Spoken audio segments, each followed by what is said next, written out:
E'tiboringiz markazida yangilangan Toyota RAV4 avtomobili yaqindagina taqdimot marosimi bo'lib o'tdi. Endi sotuv boshlandi avtomobillar.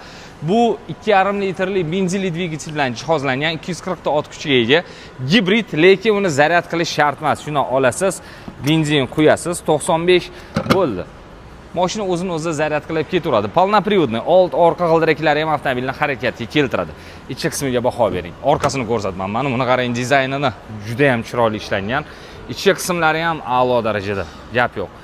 Old o'rindiqlar elektr quvvatda boshqariladi. Isitish, sovutish funksiyalari bor. Haydovchi o'rindig'i, rul pozitsiyasi va yon taraf oynalar pozitsiyasini eslab qolish funksiyalarigacha bor. Adaptiv cruise control, Distronic, 360 gradus kamera, hamma narsasi bor. Head-up display va mana bu yoqda panoramalarigacha bor. Ikkita telefon simsiz quvvatlash moslamasi.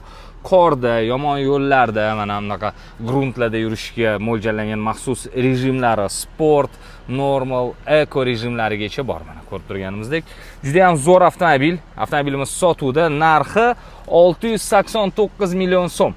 3 yil kafolat yoki 100 ming kilometr masofaga kafolat beradi. Rasmiy Toyota avto dilerlik markazidan xarid qilishingiz mumkin. Xarid qilish uchun marhamat menga murojaat qiling, batafsil ma'lumotlarni berib o'tamiz.